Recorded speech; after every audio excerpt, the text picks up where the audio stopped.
Recently سنا کہ کسی شخص نے کسی تنظیم کو 25,000 روپے دے دیے کہ مجھے اس تنظیم میں صدر رکھ دو، مجھے پریزائڈ اوور کرنی ہے یہ فنکشن، میں آپ کو 25,000 روپے دیتا ہوں، تاکہ شام کو ہر چینل سے آئے گا کہ صدارت فلانی آدمی نے کی۔ جب ہمارے دانشور اور انٹلیکچوئل کا یہ حال ہو تو آپ خود یہ کر لیجئے، اندازہ کر لیجئے کہ اس قوم کا جو ایکیڈیمک ڈیولپمنٹ ہے وہ کیا ہے۔ میں کہتا ہوں، ہمیشہ کہتا آیا ہوں کہ اگر ریڈیو کشمیر سری نگر نہ ہوتا، اگر دوردرشن کیندر سری نگر نہ ہوتا تو مجھ سے لوگ واقف ہی نہیں ہوتے۔ میں نے لکھا اور انہوں نے جو اسائنمنٹ مجھے دیا وہ میرے مزاج کے عین مطابق تھا۔ جن لوگوں کو پذیرائی ہونی تھی ان کو نہیں کی جاتی ہے۔ یہاں جتنی بھی وبائیں ہیں، نشے کی وبا ہے، دکھاوے کی وبا ہے، فضول خرچے کی وبا ہے، ایک دوسرے پہ مظالم اور بربریت اور زیادتیوں کی یہ بھی ایک وبا ہے، کرپشن بھی ایک وجہ ہے، فیوریٹزم ہے، یہ سب چیزیں ختم نہیں ہو سکتی۔ یہ ختم کوئی باہر سے آ کر نہیں کر سکتا، یہ ہمیں خود کرنا ہے ختم۔ دیکھیے سب لوگ ان چیزوں کی طرف مائل ہیں جن میں انہیں مادی فائدہ ہو۔ میں ایک قوم میں رہنے والے ہر فرد کو بذات خود اس چیز کا احساس ہونا چاہیے کہ یہ چیز غلط ہے۔ میں تحصیل دار کے پاس جاتا ہوں، ڈپٹی کمشنر کے دفتر میں جاتا ہوں، میں ایجوکیشن ڈپارٹمنٹ کے دفتر میں جاتا ہوں، PWD میں، بجلی میں، کہیں بھی جاتا ہوں، وہاں جو ٹیبل پر بیٹھا ہوا آفیسر ہے وہ تو کشمیری ہے نا، وہاں جو کلرک بیٹھا ہے، SO بیٹھا ہے وہ کشمیری ہے، وہ تو ڈیلے کرتا ہے، وہ مجھے تکلیف دیتا ہے، مجھے کوئی دوسرا تکلیف نہیں دیتا ہے، میں کشمیری ہوں، مجھے کشمیری ہی تکلیف دیتا ہے۔ ناظرین السلام علیکم۔ آج کے اس ملاقات کے پروگرام میں ہمارا ساتھ دے رہے ہیں رنجور تلگامی صاحب۔ رنجور تلگامی صاحب کا تعلق تلگام سے ہے جو ڈسٹرکٹ بارہمولہ میں آ رہا ہے اور کریری کے بالکل نزدیک ہے۔ تلگام وہ بستی ہے ضلع بارہمولہ میں جس بستی کا کنٹریبیوشن ادبی دنیا میں بہت زیادہ ہے۔ یہاں سے تقریباً نصف درجن سے زیادہ شاعر پیدا ہوئے ہیں، ادیب پیدا ہوئے ہیں، محقق پیدا ہوئے ہیں، نامور شخصیات یہاں پیدا ہوئی ہے، ماہر تعلیم یہاں پیدا ہوئے ہیں، اور جانی پہچانی شخصیتوں کا یہ چھوٹا موٹا ایک گاؤں ہے، اور اسی گاؤں سے تعلق رکھتے ہیں رنجور تلگامی صاحب، جنہوں نے 34 سال محکمہ تعلیم میں دیے ہیں، بحیثیت ماہر تعلیم انہوں نے کام کیا ہے محکمہ تعلیم میں، اور ان کی ایک بہت بڑی کنٹریبیوشن ہے محکمہ تعلیم میں۔ رنجور صاحب کسی تعارف کے محتاج نہیں ہے۔ رنجور صاحب بذات خود ایک ہمہ جہت شخصیت ہے، نثر نگار ہے، محقق ہے، شاعر ہے، ادیب ہے، ایک نامور شخصیت ہے ضلع بارہمولہ میں، کشمیر میں انہوں نے نام پیدا کیا ہے یہاں کشمیر میں، اور میں سمجھتا ہوں کہ رنجور صاحب کی جو آج یہ جو بیٹھک ہو رہی ہے، ہمیں جو یہ سعادت نصیب ہوئی ہے کہ رنجور صاحب سے ہم کلام ہوئے، ہم ان کا خیر مقدم کرتے ہیں اس پروگرام میں آنے کا، اور شکریہ بھی ادا کرتے ہیں کہ انہوں نے ہمیں موقع دیا، وقت بھی نکال کے دیا کہ اس پروگرام میں رنگ بخشنے کا انہوں نے جو ہمیں موقع دیا, ہم ان کا بہت بہت شکر گزار ہیں. تو ہم جناب رنجور صاحب سے جاننا چاہتے ہیں کہ انہوں نے جو اپنی زندگی کی شروعات کی ہے, محکمہ تعلیم سے انہوں نے اپنا کیریئر شروع کیا ہے, انہوں نے تعلیم کہاں پڑھی ہے اور اپنا زندگی کی کا جو سفر ہے کہاں سے شروع کیا. سب سے پہلے رنجور صاحب سے یہی گزارش کریں گے ہم کہ سب سے پہلے اپنا تعارف کرائیے آپ. آپ کا بہت بہت شکریہ ذرا نوازی کے لیے کہ آپ یہاں تشریف لائے, اور مجھے خوشی ہے کہ آپ مجھ سے ہم کلام ہو رہے ہیں اور کچھ جاننا چاہتے ہیں میری فنی اور ادبی زندگی کے متعلق اور میری ذاتی زندگی کے متعلق. میرا جنم تو اسی گاؤں میں ہوا ہے, تلگام میں. اس گاؤں کی ایک تاریخی حیثیت ہے. ہندو دور حکومت میں یہ گاؤں ایک پرگنے کی حیثیت رکھتا تھا, اور کئی 50 سے زیادہ گاؤں اس کے ماتحت ہوا کرتے تھے. پھر یہ پرگنہ نہیں رہا, پھر اس نے ایک چھوٹے موٹے گاؤں کی حیثیت اختیار کی, صورت اختیار کی. تو میں نے ابتدائی تعلیم یہیں پرائمری پھر مڈل سطح تک حاصل کی, اور پھر میٹرک کا امتحان اچھے نمرات لے کر میں نے پاس کیا. اور ان دنوں نوکری حاصل کرنا کوئی زیادہ مشکل بات تو نہیں تھی. میں محکمہ تعلیم میں بحیثیت استاد تعینات کیا گیا, اور پھر میں نے کشمیر یونیورسٹی سے پرائیویٹ طالب علم کی حیثیت سے, کینڈیڈیٹ کی حیثیت سے گریجویشن اور پھر پوسٹ گریجویشن بھی حاصل کی. اور پھر میں نے جو یہاں کی اسٹیٹ گورنمنٹ تھی, ایجوکیشن ڈپارٹمنٹ کی طرف سے مجھے پٹیالہ یونیورسٹی میں بھیجا گیا. وہاں میں نے 1 سال سے زیادہ عرصے تک وہاں میں نے پنجابی زبان میں ڈپلومہ بھی کیا. یہ تو central institute of Indian languages Mysore کے اہتمام سے ہوا. تو 34 سال میں نے ایک ماسٹر اور ایک لیکچرر کی حیثیت سے محکمہ تعلیم میں کام کیا, اور میں پھر سبکدوش ہوا. جہاں تک میری ادبی زندگی کا تعلق ہے, میں نے 1900 رنجور صاحب یہاں ہم تھوڑا پیچھے جائیں گے. پھر آپ کی جو ادبی زندگی ہے, اس ادبی دنیا کے سمندر سے ضرور ہم ایک لوٹا پانی آپ سے لے لیں گے ضرور. آپ کا جو جنم دن یا پیدائش کی جو تاریخ ہے, آپ یہیں تلگام میں پیدا ہوئے ہیں, تو جاننا چاہتے ہیں کون سی تاریخ تھی وہ؟ 1949. اچھا 1949 میں میری پیدائش ہے جو تلگام میں یہی اسی گاؤں میں ہوئی ہے. تو پھر تقریباً ایک نارمز یا کرائٹیریا ہم یہ کہیں کہ جو سکول میں بچے تعلیم حاصل کرنے کے لیے جا رہے تھے, تو ان کی ایج تو منیمم کم سے کم 6 سال ہوا کرتی تھی. اور 6 سال میں میرا بھی ایڈمیشن ہوا 55 میں تک لگ بھگ یہیں کے پرائمری اسکول میں. 55 کے لگ بھگ 1955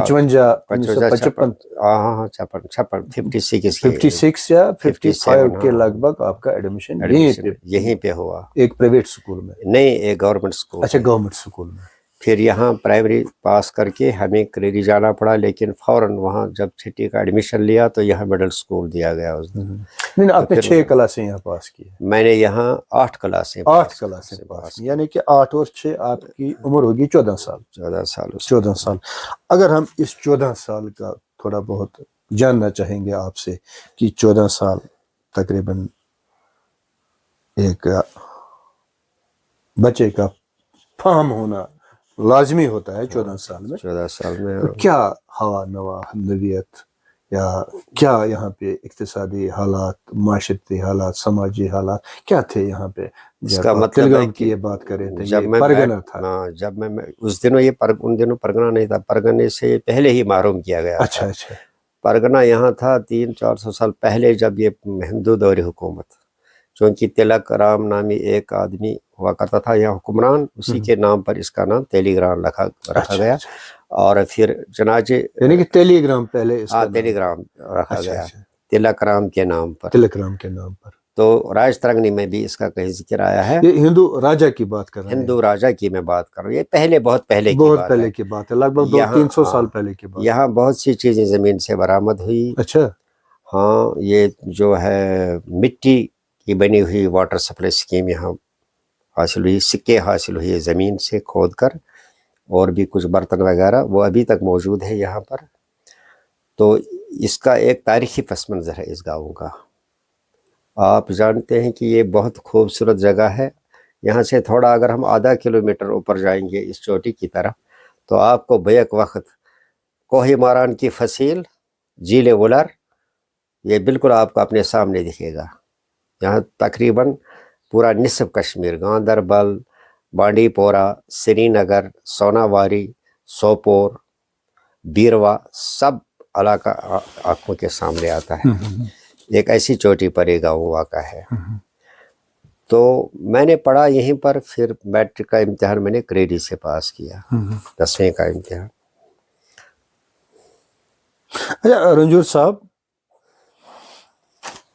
آپ کہہ رہے ہیں کہ آثار قدیمہ کے جو ذمہ دار رہے ہیں انہوں نے یہاں سے وہ آئے تاریخی سکے، ہم نے ان کو اپلائی کیا تھا، وہ نہیں آئے یہاں. نہیں آئے ہیں. میرا خیال ہے کہ اگر اب بھی یہاں کھدائی کی جائے گی تو بہت سی چیزیں برآمد ہوئی. 3 سال پہلے یہاں کچھ مورتیاں بھی نکلی، پھر وہ پولیس ڈپارٹمنٹ آرکیولوجی نے، آثار قدیمہ والوں نے شاید انہیں اپنے قبضے میں لیا.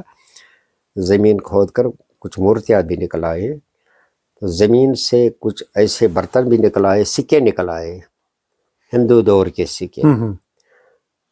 تو ایسا لگتا ہے کہ کہیں کچھ حادثہ ہوا ہے کہ پوری بستی یہاں دب گئی ہے، تہس نہس ہو گئی ہے. یہاں تو پہلے زمانے میں جو بونچال ہوا کرتے تھے، اس میں یہ علاقہ میرے خیال میں آپ جب دیکھیں گے یہاں کی یہ ٹوپوگرافی، تلگام کے اوپر سے یہ جو بابا رشی کا یہ جو پیر پنچال سلسلہ ہے، یہاں سے اس کے دامن میں جو یہ علاقہ ہے، یہ سب کٹا پھٹا لگتا ہے، نالے وغیرہ. تو یہ میرے خیال میں پہلے یہاں ایک شہر ہوا کرتا تھا، کیونکہ واٹر سپلائی جو زمین سے باہر آئی وہ تو مٹی کے بنے ہوئے وہ تھے پائپس، پختہ مٹی سے بنائے گئے تھے پائپس، وہ زمین سے نکلی. اس کا مطلب یہ ہے کہ یہ ایک معمولی گاؤں نہیں تھا، اسے ایک شہر کی صورت تھی اس زمانے میں. یعنی کہ رنجور صاحب یہاں ایک اندیا یہ مل رہا ہے کہ یہاں پہ جو بستی تھی وہ ترقی یافتہ بستی ہوا کرتی تھی. اور جب واٹر یعنی پینے کے پانی کا رواج ہی نہیں تھا، تب بھی یہاں سے واٹر سپلائی 300 سال یا 400 سال پہلے یہاں لوگوں کو واٹر سپلائی سکیم کے تحت پینے کا پانی مل رہا تھا. اچھا، پھر یہ بات آثار قدیمہ والوں کی، یہاں پہ سکے نکل رہے ہیں، مورتیاں نکل رہی ہیں، مگر آثار قدیمہ والوں نے یہاں دھیان اس طرف نہیں دیا. آپ کے لکھنے کے باوجود، آپ کے کہنے کے باوجود، یعنی کہ انہوں نے یہاں کوئی توجہ نہیں دی ہے. تو بڑی افسوس کی بات ہے. تو کیا کہنا چاہیں گے آپ؟ آثار قدیمہ جو کام کر رہا ہے یہاں پہ، بڑے دعویٰ کیے جا رہے ہیں آثار قدیمہ کی بات ہی نہیں ہے. یہ گاؤں، اس کا مطلب ہے جب یہ پرگنہ تھا تو اس کی ایک مرکزی حیثیت تھی. جی بالکل. تو وہ مرکزی حیثیت بھی اس کی ختم کی گئی. چغتائی دور حکومت تک ایک پرگنہ کی حیثیت سے تھا. چغتائی دور حکومت کے بعد یہ پرگنہ نہیں رہا. بیروا تک 60 کے قریب گاؤں، اور تاریخ حسن میں اس کا ذکر آیا ہے کہ آمدنی کتنی تھی یہاں، جنسی آمدنی اور نقد آمدنی کیا تھی اس پرگنے کی، پرگنہ تلگام کی. حسن شاہ خیامی نے تاریخ کشمیر میں اس کا تفصیل سے ذکر کیا ہے. کشمیر گیزٹ میں بھی آیا ہے اس کا ذکر، اور تزکی بابری، وہ اس کے جو فارسی کی تواریخ ہیں ان میں بھی اس کا تھوڑا بہت ذکر آیا ہے. تو یہ تو اس کے علاوہ جو سر والٹر لارنس ہیں، جو یہاں بند سیٹلمنٹ کے لیے آئے تھے، وہ بھی یہاں پہنچے ہیں. یہاں خار گاؤں ایک تھوڑا سا تھوڑی دوری پر ہے ایک چھوٹا سا گاؤں, وہاں اس نے کیمپ لگایا تھا. تو وہ بھی یہاں آئے تھے اس لینڈ سیٹلمنٹ کے دوران, یہاں رکے تھے وہ. تو اس لحاظ سے اس گاؤں کی پرانے زمانے سے ایک خصوصی اہمیت تھی, اور یہ پسماندہ ولیج بھی تھا. بعد میں پرگنے کے بعد اسے ایک بیکورڈ ولیج کے شپ, لیکن بعد میں اسے بیکورڈ نہیں رکھا گیا, وہ پھر وہ بھی چیز بھی ختم کی گئی. آپ جانتے ہیں اس کو ولیج آف پوائٹس بھی کہتے ہیں. بڑی فرٹائل لینڈ ہے, یہاں پڑھے لکھے ہیں, یونیورسٹی میں بچے پڑھتے ہیں, کالجوں میں پڑھتے ہیں, بڑے انٹیلیجنٹ لڑکے ہیں یہاں, بڑے انٹیلیجنٹ جو یوتھ ہماری ہے وہ قابل فخر ہے اس گاؤں کی. لیکن بنیادی سہولتیں جو اس گاؤں کو دینی چاہیے تھی سرکار کو, وہ ابھی تک نہیں. جس گاؤں میں ہسپتال نہ ہو, جس گاؤں میں اچھی طرح سے پینے کا پانی, بجلی یا دوسرا جو سب انتظامات یہاں تو بالکل ناقص ہیں, لیکن پھر بھی ہم یہاں بیٹھتے ہیں بڑے مزے سے جی رہے ہیں. اور کیا کریں گے. رنجور صاحب, افسوس تو اس بات کا ہو رہا ہے کہ محکمہ آثار قدیمہ بہت سارے لوگ اس میں کام کر رہے ہیں, لاکھوں نہیں, کروڑوں نہیں, اربوں روپے اس پہ خرچ کیے جا رہے ہیں سرکار کی طرف, بھارت سرکار کی طرف سے. آج کل بڑی بڑی سیلریاں ہوتی ہے, آج معمولی سیلری نہیں ہوتی ہے, مگر یہ جو تاریخی نوادرات, نمونے, اس پر کام نہ کیا جائے تو افسوس تو ہوگا ہی. جب آپ یہ کہہ رہے ہیں کہ ہم نے کہا بھی, ہم نے اب تو پرانی چیزوں کی عرضی بھی کی, پرانی چیزوں کی کھوج اور دریافت کے ساتھ ساتھ جو ہماری نئی ضروریات ہیں ان کو بھی پورا کرنے کا فرض بنتا ہے. اس کے بعد ایک چیز یہ, جب ہمیں اپنا جو ماضی ہے وہ یاد نہیں ہوگا, وہ سامنے نہیں آگا, تو ہمارا فیوچر بھی ایسے ہی ختم ہو جائے گا نا. جب آپ کے پاس بجلی نہیں ہے, اس کی سویدھا نہیں ہے, پانی کی سویدھا نہیں ہے, فیسلٹی نہیں ہے, روڈ کی فیسلٹی نہیں ہے, اور پڑھنے لکھنے کی سہولیات نہیں ہے, تو کیا کہا جائے. انسان ایک جانور کی طرح اپنا گزارا کر لیتا ہے کیا؟ ایڈجسٹمنٹ جسے کہتے ہیں کہ جب جنگل میں جانور ہوتے ہیں تو ایڈجسٹمنٹ کر لیتے ہیں ایک دوسرے کو, یا برداشت نہیں کر پاتے ہیں ایک دوسرے کو. تو وہی صورتحال آپ کے جو کہنا ہے کہ جی رہے ہیں, جیتے تو وہ جنگل میں بھی ہے نا جانور. تو چلے ٹھیک ہے. رنجو صاحب, پرگنہ کا تھوڑا بہت آپ تشریح کیجئے کہ یہ پرگنہ کیا ہوتا ہے. پرگنہ ہوتا تھا جس طرح آج ایک تحصیل ہوا کرتا ہے. اچھا. تحصیل میں کچھ گاؤں ہوتی ہے. تو چغتائی مغلوں کے دور حکومت میں پرگنہ دار ہوا کرتے تھے. پرگنے کا کوئی حکمران ہوا کرتا تھا لوکل لیول کا, جسے پرگنہ دار کہتے تھے.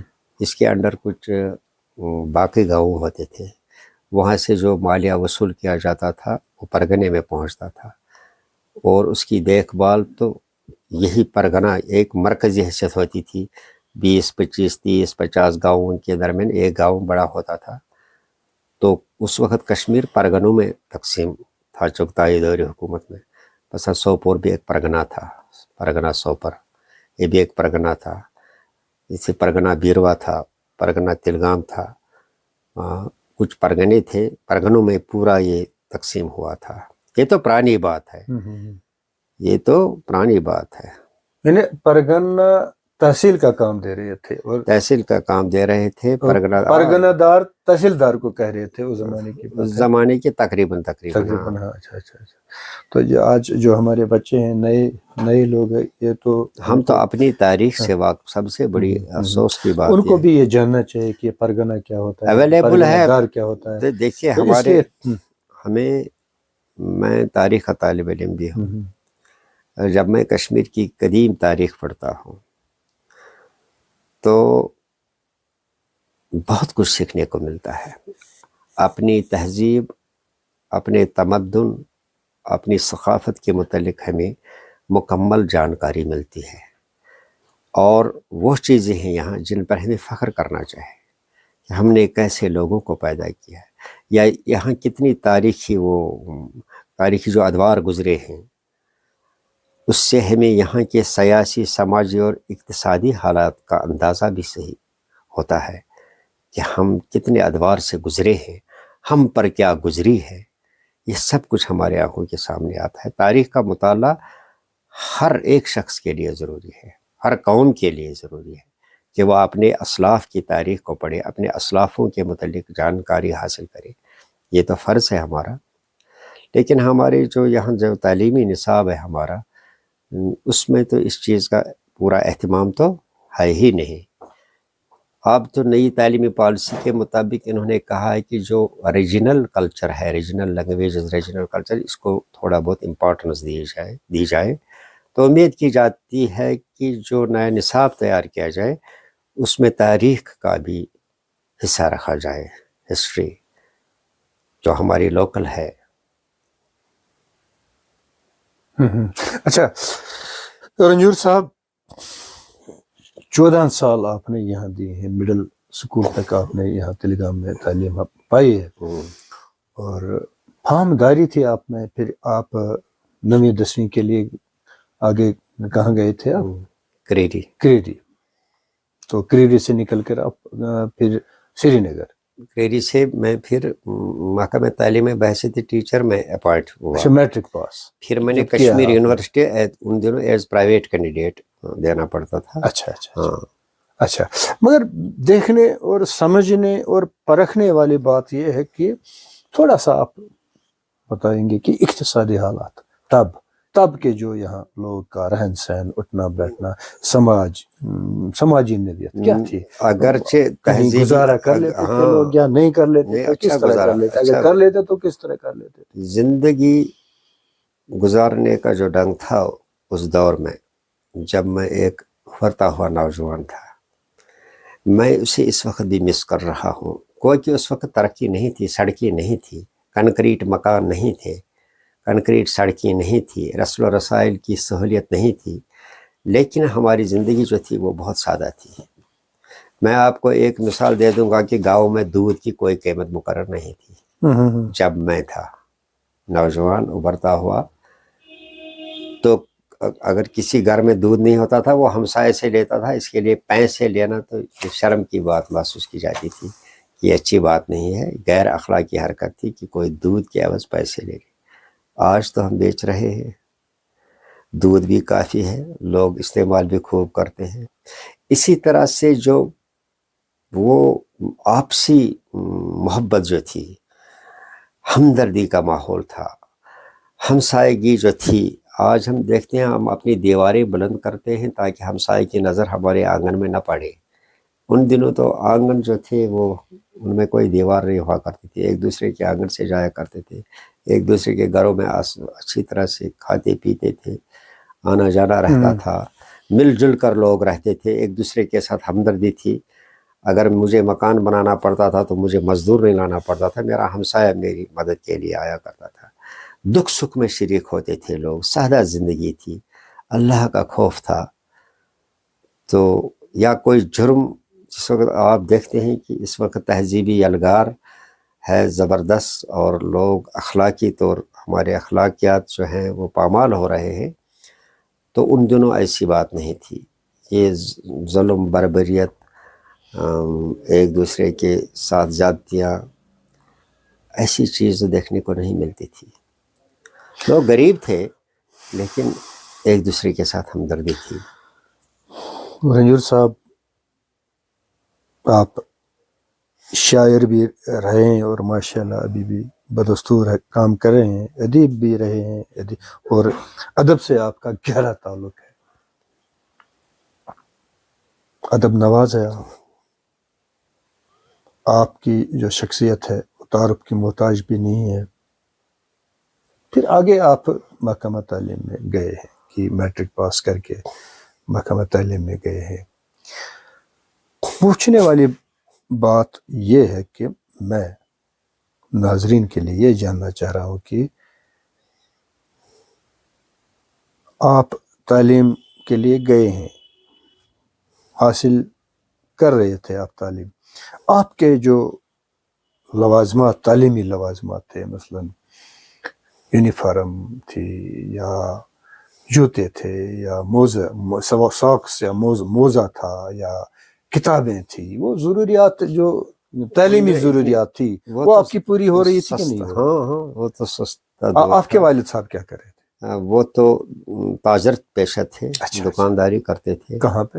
یہیں پر گاؤں میں ہی۔ اچھا، ہماری ایک دکان تھی، ہمارے پاس زمین بھی کافی ہے، اچھا اچھا اچھا، تو دکانداری کرتے۔ میرے دادا تو پڑھے لکھے تھے، لیکن میرے والد صاحب تو زیادہ پڑھے لکھے نہیں تھے، وہ سمجھ لیجئے کہ وہ تعلیم یافتہ نہیں تھے، لیکن میرے دادا تھے تعلیم یافتہ۔ تو اس ماحول میں میں نے پڑھا کہ گھر کا جو میرا فیملی بیک گراؤنڈ تھا وہ تو زیادہ تعلیم یافتہ نہیں تھا۔ میری ماں تھی ان پڑھ، میرا باپ، لیکن محنت کرنی پڑی ہمیں۔ تعلیم حاصل کرنے کے لیے جتنی سہولیات آج میسر ہے اپنے بچوں کو یہاں، ان دنوں وہ نہیں تھی۔ ایک پینٹ ہوا کرتا تھا خاکی رنگ کا، سفید یا نیلے رنگ کی ایک شرٹ خاکی رنگ کی، یہی تو یونیفارم تھی، ایک ہی یونیفارم پورے سال میں، اور گھر میں ایک قمیض پاجامہ ہوا کرتا تھا۔ تو سکول جاتے تھے، کہیں چپل ملتی تھی، کہیں ٹوٹی پھوٹی کوئی بھی چیز وہ لگاتے تھے۔ ایک تختی ہوتی تھی، قلم ہوتا تھا نر کا قلم، اس میں مٹی ڈالتے تھے، چھوٹی سی ودوات ہوا کرتی تھی۔ ایک ہاتھ میں بستہ ہوتا تھا، ایک ہاتھ میں ہمارے ایک مشق ہوتی تھی، کشمیری میں سے مشق کہتے ہیں تختی، اسی پر لکھتے تھے۔ آج تو ہر قسم کی سہولت ہے بچوں کو۔ ہمیں کھانا نہیں ساتھ دیا جاتا تھا، کھانا ساتھ نہیں لیتے تھے، صبح کھاتے تھے جاتے تھے اسکول۔ ریسس کا ٹائم ہوتا تھا، بریک ہوتی تھی، تو جو لوکل بچے آتے تھے وہ گھر میں تھوڑا کچھ کھاتے تھے، واپس جایا کرتے تھے۔ یہ ڈائٹنگ جو آج ہم بچوں کو صبح انڈے دے رہے ہیں، دلیا کھاتے ہیں بچے، دودھ پیتے ہیں، پھر ان کو ماں تیار کرتی ہے پرائیویٹ اسکول کے لیے، ٹائی وغیرہ پہنتی ہے، یہ تو تصور میں ہی نہیں تھا۔ صبح اٹھتے تھے، ہم نہاتے تھے، کپڑے لگاتے تھے، چائے کچھ گھر میں جو پکتی تھی، چاہے دودھ اس میں ہوتا یا نہیں ہوتا، کبھی دودھ بھی نہیں ہوا کرتا تھا، اٹھ کر تھوڑا سا کھانا، سبزی وغیرہ کچھ کے دال سبزی وغیرہ کھا کر جایا کرتے تھے۔ اتنا گوشت کھانے کا، اتنی میٹھی چیز، یہ فروٹس وغیرہ، یہ تو تصور ہی نہیں تھا۔ یہ آج تو ہم بڑے چھوٹے سب تو فروٹ کھاتے ہیں نا، اویلیبل بھی ہے، پیسہ بھی ہے لوگوں کے پاس، لیکن وہ زمانہ ایسا نہیں تھا، وہ تو اس سے بالکل قدرے ڈیفرنٹ تھا۔ مجھے اس دور کی کچھ کتابیں بھی موجود ہیں، میں نے رکھی ہیں، میٹرک میں جو میری کتابیں تھیں یا مڈل یا 9th کلاس میں، وہ سیلیبس ابھی دیکھ کر میں کبھی تو وہ اپنی پرانی یادوں کو تازہ کرتا ہوں۔ ماشاءاللہ۔ میں نے تو 2 دور دیکھے ہیں۔ ایک دور دیکھا ہے جب بہت سادگی کا دور تھا، غربت تھی، لوگوں کے پاس پیسے نہیں تھے، سہولیات نہیں تھی۔ پھر میں نے اس سماج کا وہ بدلتا ہوا خدخال بھی دیکھا، پھر تبدیلیاں بھی میں نے محسوس کی، کس طرح سے آئیں تبدیلیاں، کس طرح سے آگے ہم بڑھے، کیا ہوا، کس طرح دھیرے دھیرے ہمارے سماج کا جو وہ نقشہ تھا، اقتصادی نقشہ تھا، وہ بدل گیا۔ جن لوگوں نے غربت دیکھی تھی انہوں نے پھر پیسہ بھی دیکھا، تو سہولت بھی آ گئی، اور ہمارے بچے جو آج کل ہیں وہ بڑے خوش قسمت ہیں، اور انہیں اس بات کا احساس کرنا چاہیے کہ وہ اپنے والدین کا پیسہ جو ہے ان کو چاہیے کہ وہ بڑے احتیاط سے خرچ کریں، اس سے فائدہ اٹھائے، اویل کرے، اس پیسے کا صحیح فائدہ اٹھائے، کیونکہ ہم نے سختیاں دیکھی ہیں، ہم نے تکالیف دیکھی ہیں۔ رنجور صاحب، آپ کے والد صاحب پڑھے لکھے نہیں تھے، ہاں، وہ ایک تاجر کی حیثیت سے یہاں کام کر رہے تھے۔ ہاں، انہوں نے جو کمائی کی تھی وہ ساری کی ساری آپ پر لگا دی تھی اس نے، کہ تاکہ میرا بچہ آگے بڑھے۔ آگے بڑھے، کچھ پڑھیں تاکہ میرا نام بھی روشن ہو جائے. یہی تو ہے نا ایک والدین کی جو آخری خواہش ہوتی ہے وہ یہی تو میری لگ بھگ جو میں نے سمجھا یہی ہوتی ہے کہ میرا بچہ مجھ سے بھی آگے نکل جائے تاکہ میرا نام روشن ہو جائے. ان کا کیا نام تھا؟ حاجی عبدالعزیز وانی. حاجی عبدالعزیز وانی. اور آپ کا گرینڈ فادر عبدالاحد وانی. ہاں عبدالاحد وانی. اس سے بھی آپ کا نہیں، میں نے اسے دیکھا ہی نہیں ہے اچھا کیونکہ دیکھا میرے نہیں، جنم سے پہلے دیکھا وہ گزر نہیں، چکے تھے. دیکھا نہیں. اچھا یہاں ایک چیز مجھے پوچھنی ہے آپ سے، بالکل ضرور پوچھنی ہے. آپ محکمہ تعلیم میں بحثیت استاد تعینات ہوئے ہیں، پھر ترقی کی ہے آپ نے، کرتے کرتے آپ ماہر تعلیم ریٹائر ہوئے ہیں، لیکچرر بنے ہیں، سینئر ٹیچر بنے ہیں، ماسٹر بنے ہیں، تو بحثیت ایکسپرٹ سکالر ماہر تعلیم جیسے کہیں گے ہم ریٹائر ہوئے ہیں. آپ نے جو پڑھائی کی اس پڑھائی میں استادوں کے سوا کسی اور کا سہیوگ یا تعاون یا مدد نہیں، آپ کو ملی ہے کہ نہیں ملی ہے؟ اساتذہ جو ہمیں ملے اللہ ان کو غنی کے استادوں کے بغیر میں کہہ رہا ہوں، استادوں کے بغیر کچھ نہیں، کوئی نہیں تھا. کوئی نہیں. آپ نے جو پڑھا خود پڑھا اور استادوں نے پڑھا. اساتذہ نے پڑھایا اور ہم نے محنت کی. اساتذہ نے پڑھایا، آپ نے لیا، پھر آپ نے خود محنت کی، پھر اساتذہ نے پڑھایا، پھر آپ وہی، یعنی کہ اساتذہ اور آپ، یہاں کوئی دوسرا نہیں تھا، تیسرا کوئی نہیں تھا. نہیں، جو انہوں نے دیا آپ نے لیا، آپ نے پڑھا انہوں نے دیا، تو آپ پھر استاد بنے ہیں، لیکچرر بنے، سینئر سکالر بنے. آپ ریڈیو کے لیے لکھتے ہیں، آپ ادیب ہیں، آپ محقق ہیں، آپ نے بہت ساری کتابیں بھی لکھی ہے، آپ کا نام روشن ہے، کسی تعارف کے تو محتاج ہے ہی نہیں آپ. تو ایک بات مجھے یہاں پہ یہ سمجھ نہیں آ رہی ہے کہ آج کل کے جو استاد ہیں وہ کیوں کہتے ہیں کہ نہیں جی بچے کو گھر میں پڑھاؤ، میرا تو صرف 4-5 گھنٹہ پڑھانا ہے، اس کو اس کے پیرنٹس کو بولے بچے کو پڑھانا، اس کے پیرنٹس کو بولے یاد کرانا، اس کے پیرنٹس کو بولے ہوم ورک کرانا. تو ایسا کیوں ہوا؟ پھر جب آپ نے پڑھا تو آپ کو کسی کی ہیلپ نہیں تھی، آپ استاد تھے اور آپ تھے. تو اب جو زمانہ آ گیا، کیا یہ نااہلیت کا زمانہ آ گیا یا ناقابلیت کا زمانہ آ گیا، یا استاد پڑھا نہیں سکتے ہیں، یا بچے تعلیم لینا نہیں چاہتے ہیں، یا کچھ نہ کہیں ہے کمزوری ہے، کہیں نہ کہیں خامی ہے، کہیں نہ کہیں کچھ اس میں سے آپ اگر تھوڑا سا کھینچ کے باہر نکالیں گے، مجھے لگتا ہے کہ جو ہمارا سماج ہے بگڑا ہوا سماج ہے، کچھ انہیں بھی مل جائے.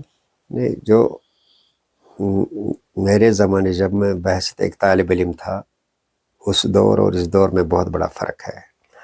آج تقابلی دور ہے، کمپٹیشن ہے نا آج کل. دوسری بات یہ ہے کہ جو نصاب اس وقت تھا، اس نصاب اور اس نصاب کے درمیان تو زمین و آسمان کا فرق ہے. آج کا بچہ جو ہے، ہم تو 4 یا 5 سبجیکٹس پڑھتے تھے، ہمارے پاس ایک کتاب ہوتی تھی پورے سال کے لیے پڑھنے کے لیے، ایک ہی کتاب. اب تو سیمسٹر سے سیلیبس میں تبدیلی آئی ہے، مقابلے کا دور شروع ہوا ہے. جب ہم پڑھتے تھے میرے باپ کو یہ خواہش نہیں تھی کہ میرا بچہ ڈاکٹر بن جائے یا ٹیچر بن جائے، وہ صرف مجھے پڑھانے کا خواہش مند تھا. یہ بچہ پڑھے، نماز پڑھنا سیکھے، قرآن شریف پڑھے، چٹھی لکھ پائے، چٹھی وہیں سے آئے گی وہ پڑھ پائے، حساب لکھے. اس کا یہی گول تھا. اس کا یہ گول نہیں تھا کہ میرا بچہ ڈاکٹر یا انجینئر بنے، کیونکہ جو آبجیکٹیوٹی تھی اس وقت کا، جو آبجیکٹ تھا ایک پیرنٹ کو، وہ آج سے ڈیفرنٹ تھا. آج ایک ایوریج بچے کو اپنا باپ کہتا ہے کہ تمہیں نیٹ پاس کرنا ہے، وہ اسے 4 سال 5 سال تک کالج نہیں جانے دیتا ہے، صرف گھر میں رکھتا ہے، تو پڑھو، پھر ٹیوشن پڑھاتا ہے، کوچنگ کراتا ہے، اس پر روپے خرچ کرتا ہے، اس کو پریشر کرتا ہے کہ تجھے انجینئر یا ڈاکٹر تو ہر حالت میں بننا ہے. یہ اس زمانے میں یہ چیزیں نہیں تھی. اس لیے جو آج کا بچہ ہے، ہر پیرنٹ چاہتا ہے کہ وہ اپنے بچے کو آگے آنے والے اس تیز ترین دور کے لیے تیار کر لے. مقابلہ ہے، علوم جو ہے ان کا بھی وہ ایکسپینشن ہوا ہے. اس لیے ہم بچوں کو تیار کرنا پڑتا ہے۔ باقی رہا اساتذہ کا رول اور ڈیڈیکیشن میں فرق آیا ہے بہت، یعنی جب ہمارے زمانے کے استاد جو تھے ان میں قدر ڈیڈیکیشن زیادہ تھی، وہ اس پیشے کو پیسوں کی نظر سے نہیں دیکھتے تھے، وہ اس مقدس پیشے کو اپنے لیے اللہ کی طرف سے ایک عنایت سمجھتے تھے۔ یہ بچہ ہے، یہ سٹوڈنٹ نہیں ہے، یہ ایسا ہے جیسا میرا اپنا بچہ ہے، اور اس کا کنٹرول ہوتا تھا پورے بچے کی زندگی پر۔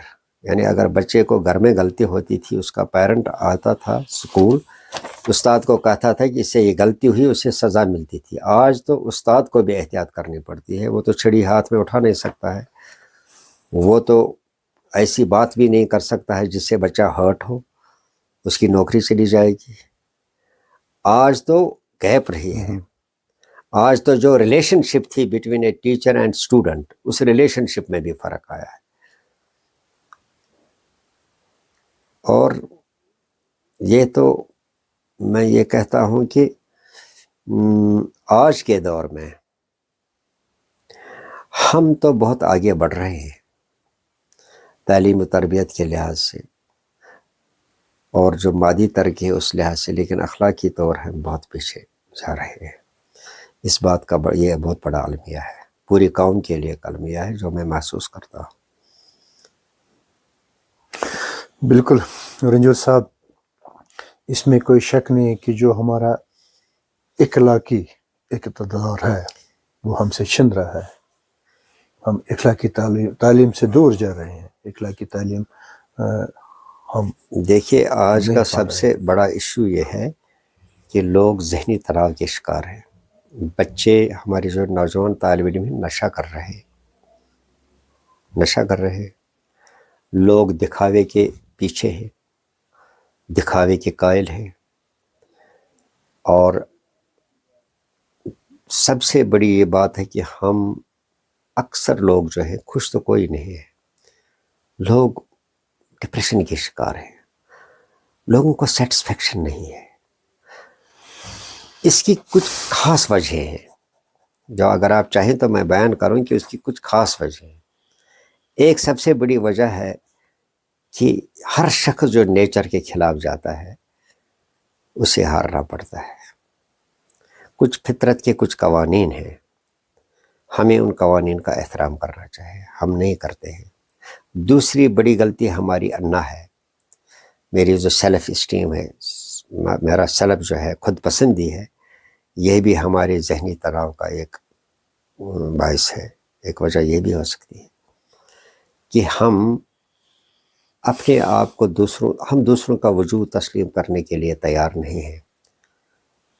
جو علم میرے پاس ہے میں کہتا ہوں کہ میں کامل ہوں، میں ہی بہتر ہوں، میرا سوچ بہتر ہے، میں جو سوچتا ہوں وہی صحیح ہے، میں دوسروں کا مشورہ اور دوسروں کی بات کو تسلیم کرنے کے لیے تیار نہیں ہوں۔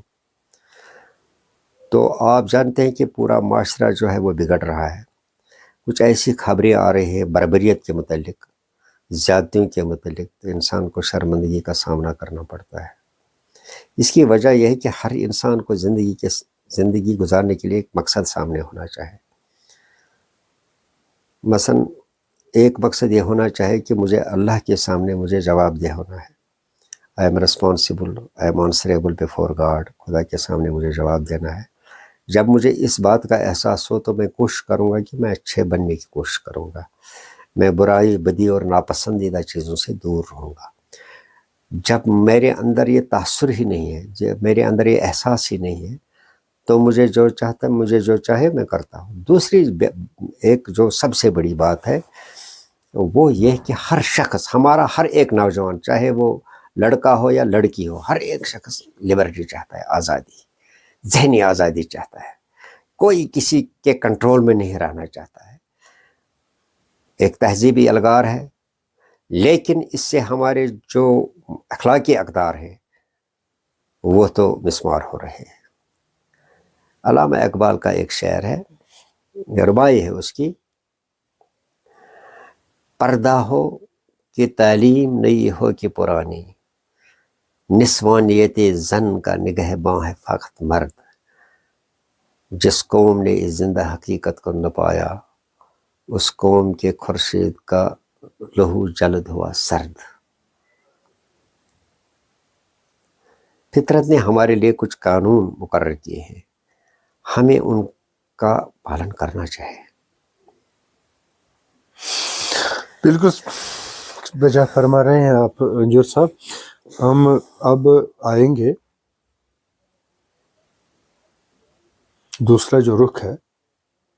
آپ پھر محکمہ تعلیم میں آئے ہیں, 34 سال گزارے ہیں, وہ بھی ایک لمبا عرصہ رہا ہے آپ کے لیے. تو پھر اس دور میں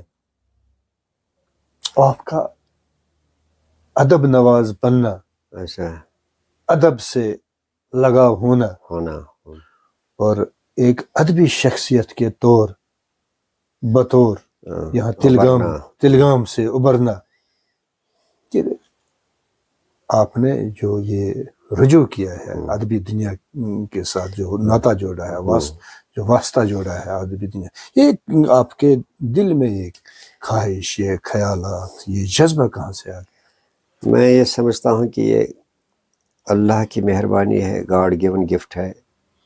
شاعری تو وہ چیز ہے جو کہیں سے سیکھی نہیں جاتی ہے, بعد میں سیکھی بھی جاتی ہے, لیکن اندر کا جو لاوا ہے تو وہ خود بخود باہر نکلتا ہے. تو 1968 سے میں نے لکھنا شروع کیا باقاعدہ, 67-68 سے. تو 69 میں ریڈیو چلا گیا, ریڈیو کشمیر کے ساتھ میرا رابطہ ہوا. کوئی نہ کوئی وجہ ہوگی. وجہ تو ہے کہ جھنجھوڑا تو مجھے لگتا تھا کہ میں کچھ لکھ پاؤں, لیکن مجھے موقع نہیں ملتا تھا. پھر ایک دفعہ یہ واقعہ ہوا کہ میری یہاں مانسبل میں میری وہ کوندبل ایک گاؤں ہے, وہاں میری اپوائنٹمنٹ ہوئی تھی. تو میں جس گھر میں وہاں پیئنگ گیسٹ تھا, تو ان کے ہاں ایک شاعر آیا, مہمان, بزرگ شاعر تھا. مانسبل کی بات, مانسبل میں, وہ نسبل کا رہنے والا تھا شاید. تو اس نے کوئی کتاب شائع کی تھی. تو شام کو جب ہم بیٹھے کھانا کھانے کے بعد, تو اس نے وہ کتاب پڑھنی شروع کی. مجھے ایسا لگا کہ یہ کتاب میرے سینے میں اتر رہی ہے. اس نے مجھے جو میرا وہ اندر کا جو انلاک کیا, اس نے مجھے اندر سے, میں کچھ چاہتا تھا کہ میں بھی لکھ پاؤں, لیکن اس کے الفاظ نے, ان اشعار نے مجھے بہت متاثر کیا. جب میں صبح نیند سے جاگا تو میں نے بھی قلم اٹھایا اور پہلی نظم میں نے مانسبل کے نظاروں پر لکھی, کشمیر اور مانسبل کے نظاروں پر لکھی. پھر میں چلا یہ اشعار لے کر یہاں ہمارے یہاں حضرت سید عبدالجبار خاموش قریری ایک بزرگ شاعر ہوا کرتے تھے. وہ 5-4 زبانوں کے عالم تھے, کثیر النویس تھے. انہوں نے بہت سی کتابیں لکھی, 10-12 کتابیں نعت و مناقب پر انہوں نے لکھی ہیں, شاعری بھی کی ہے. پھر میں ان کے پاس گیا, وہ امام خطیب تھے, عالم تھے عربی, اردو, فارسی زبان کی. میں اس کے پاس گیا, میں نے کہا کہ میں نے یہ لکھا ہے. وہ بہت خوش ہوئے. انہوں نے قلم اٹھا کر اس کی کوئی تصحیح نہیں کی. انہوں نے کہا جو آپ نے لکھا ہے وہ بالکل ٹھیک ہے, اور مجھے حوصلہ انہوں نے بڑھایا. پھر اللہ تعالیٰ کا یہ کرنا تھا, اس کی عنایت تھی کہ میں جہاں بھی گیا ایز گورنمنٹ امپلائی, جس شخص سے میرا رابطہ ہوا وہ اسی مزاج کا تھا. چاہے میں کسی بزرگ سے ملا, کسی صوفی بزرگ سے ملا, کسی صوفی شاعر سے ملا, کسی استاد سے ملا, تو انہوں نے میرا حوصلہ بڑھا دیا. ان میں خاص طور پر منظور ہاشمی صاحب کا ذکر کرنا میں نہیں بولوں گا, کہ وہ میرے استاد بھی تھے, اور اس شاعری میں بھی انہوں نے میرا حوصلہ بڑھایا. ادھر شمالی کشمیر میں جتنے بھی شعراء تھے, محی الدین گوہر تھے, واسدیو رے تھے, کمل سوپوری تھے. میں نے 1.5 سال میں وہاں بھی زیر تعلیم تھا سوپور میں, تو وہاں شاعری کا ایک اچھا خاصا ماحول تھا. محمد امین شکیب صاحب بھی تھے, گوہر صاحب بھی ہمارے بہت بڑے نظم نگار تھے. میں تو چھوٹا نوجوان تھا, یہ بزرگ تھے, اچھے لکھنے والے تھے, بڑے معروف مشہور تھے. تو ان کی صحبت میں میرا حوصلہ جو تھا, وہ میرے حوصلے کو انہوں نے 4 چاند لگا دیے. میں ان لوگوں کا بہت شکر گزار ہوں. مجھے اچھے اساتذہ ملے اور میں نے اساتذہ کوشش کی اپنی طرف سے اپنی لائلٹی دکھانے کی. اچھا رنجور صاحب، آج کل کے جو شعرا ہے، اردو کے لیجئے یا کشمیری کے لیجئے یا ہندی کے لیجئے، ایک چیز ان میں نہیں پائی جا رہی ہے. جو شاعری غالب نے کی ہے، جو شاعری ڈاکٹر اقبال نے کی ہے، جو یہاں اپنے بات کروں میں، جو یہاں شاعری مہجور صاحب نے کی ہے، جو شاعری یہاں علامہ شیخ نور الدین ولی رحمۃ اللہ علیہ نے کی ہے، آج کا جو میرا شاعر ہے کوئی مطلب نہیں ہوتا ہے اس کی شاعری کا. کوئی آپ مطلب نے نہیں کسی ہوتا کو پڑھا کہ شاعر ہے. آپ نے کسی کو پڑھا ہے؟ ہاں ہاں ہاں، کس کو؟ پڑھا بھی ہے، سنا بھی ہے. نہیں، وہ سارا ٹیسٹ دیکھیے. میں اس کا سارا کا سارا جو میں نے دیکھا ہے نا، وہ ایک دوسرے اپنی کی جگہ کاپی ہے، کاپی کرتے آ اسے رہے نے ہیں. کاپی. اچھا، شاعری جو ہوتی ہے، دیکھیے ایک بات ہے، یہ ایک تفریحی چیز ہوتی ہے. اس میں ناولٹی ہونی چاہیے، تعجب کے ساتھ کوئی بات ایسی کہنی چاہیے جو ہمارے دل کو اچھی لگے. آپ نے جو شاعروں کا ذکر کیا ہے، شیخ العالم کا ذکر کیا رحمۃ اللہ علیہ، یا دوسرے شعراء کی، دیکھیے شاعری ایک تو ہمارے پاس خزانہ ہے صوفی شاعری کا، جو بزرگ شاعر تھے، شمس فقیر، وہاب خار، رحیم صاحب سوپوری، نعمت صاحب، لل دید، شیخ نور الدین نورانی، احد زرگر صاحب وغیرہ وغیرہ جو ہمارے ہیں. ان کی شاعری تو روحانی مشاہدے پر مبنی تھی، یعنی یہ لوگ ڈیوائن انرجی کے ساتھ جڑے ہوئے تھے، یہ اللہ کی تلاش میں تھے، حقیقت الحقیقت کی تلاش میں تھے. ان کے پاس ایک مشاہدہ ہوتا تھا، یہ جو لکھتے تھے اس میں شک کی گنجائش نہیں ہوا کرتی تھی، وہ ان کا اپنا تجربہ تھا. یہ جو جس شاعری کی آپ بات کرتے ہیں اس کا مقابلہ کرتے ہیں دوسری شاعری کے ساتھ. اس شاعر کا تعلق ہماری اس مادی زندگی کے ساتھ، ہمارے سوچ کے ساتھ ہے، ہماری کائنات کے ساتھ ہے، ہمارے ارد گرد کے مسائل کے ساتھ ہے. وہ ایک الگ بات ہے اور یہ ایک الگ بات ہے. ہاں، ایک چیز آپ نے درست فرمائی، جو میں ہی نہیں پورے کشمیر کے جو ادیب ہیں وہ بھی محسوس کرتے ہیں کہ ہماری جو موجودہ دور میں جو شاعری ہمارے سامنے آتی ہے وہ تو یکسانیت کی شکار ہے، وہی گسی پٹی چیزیں اس میں ملتی ہیں. ہم مہجور سے آگے نہیں بڑھ پاتے ہیں، یہ آپ کے کہنے کا مطلب ہے. بالکل، ہم مہجور سے آگے نہیں بڑھ پاتے ہیں، ہم وہ تخلیقی ادب زیادہ کریٹ نہیں کرتے ہیں.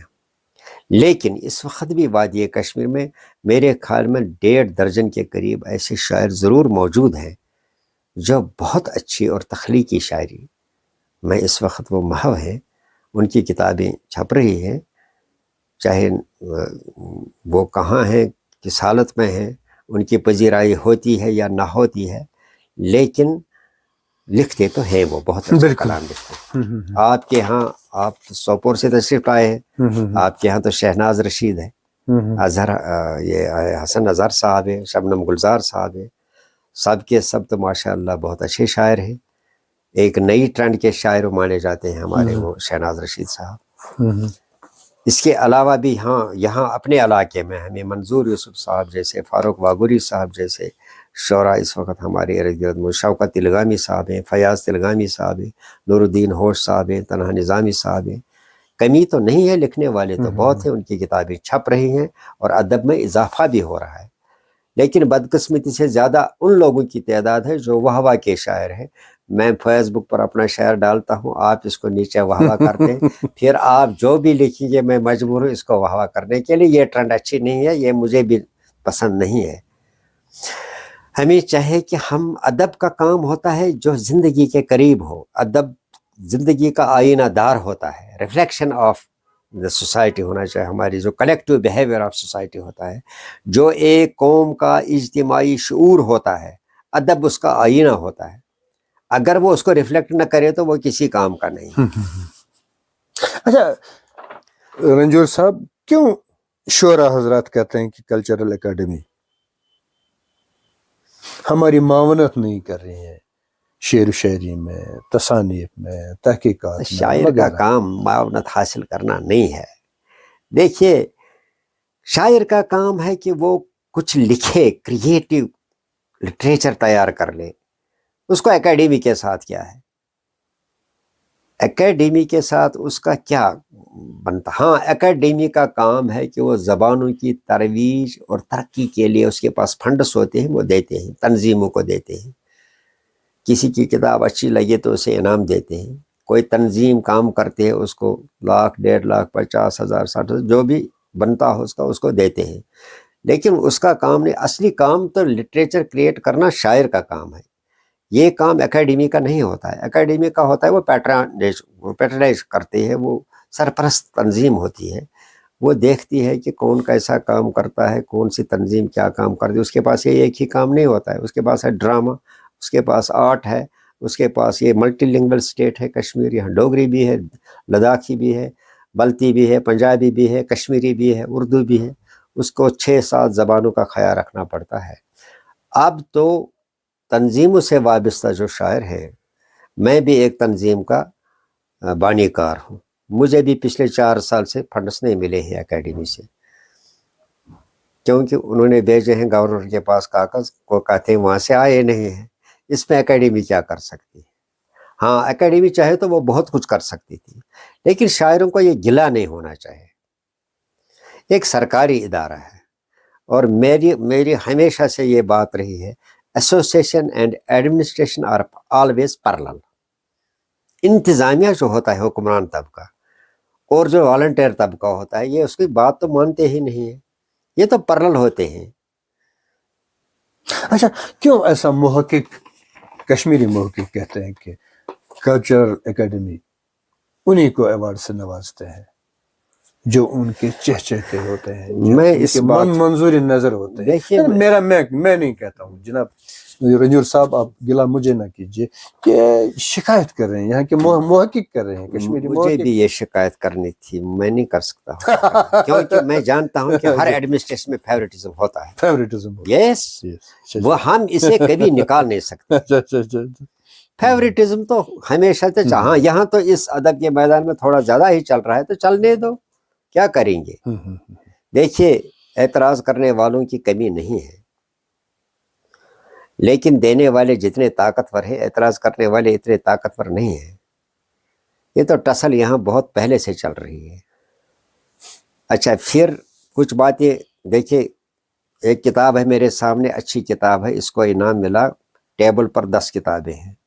10 کتابوں میں سے 10 کے 10 کو تو انعام نہیں مل سکتا ہے، ایک کو ملے گا.